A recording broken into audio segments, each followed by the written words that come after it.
Nasubukan nyo na bang magtanim ng Madre de Agua sa inyong bakuran? Alam nyo ba na pwedeng gawing hanap buhay ang pagbebenta ng Madre de Agua? Madali lang itong paramihin, katulad ng nasa video. Ikakat nyo lang po yung mga matured na sanga at itanim na sa seedling bags. Hindi na namin tinanggal yung mga dahon, pero nasa sa inyo pa rin yan kung tatanggalin nyo. Diyan namin kinuha yung mga matured na sanga. Ito po yung sinasabi ko na huwag nyo nang tanggalin yung dahon kung gusto nyo.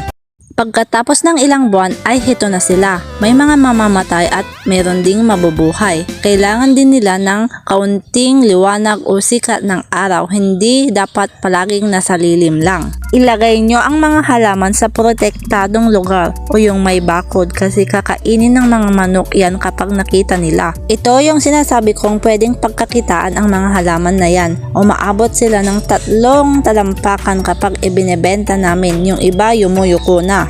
Huwag po kayong mawala ng pag-asa kapag ganyan po ang naging itsura ng mga itinanim yung Madre de Agua dahil mabubuhay din lang yan.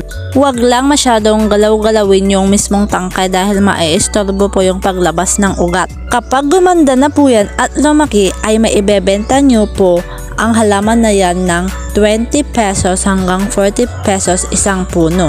Ibebenta ko yan sa pamamagitan ng Facebook. Sa mga Facebook groups ko pinupost tapos ipipick up nila dito sa Manawag, Pangasinan.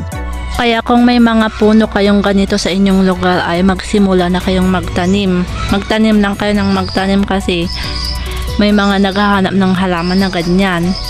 Hanggat may nag-aalaga ng mga kambing at mga manok o kaya baboy ay may bibili po sa inyo ng ganyan. Katulad namin, hindi kami nawawala ng pag-asa. Tanim lang kami ng tanim tapos masatsambaan mo yung mga customers o buyers na marami yung binibili.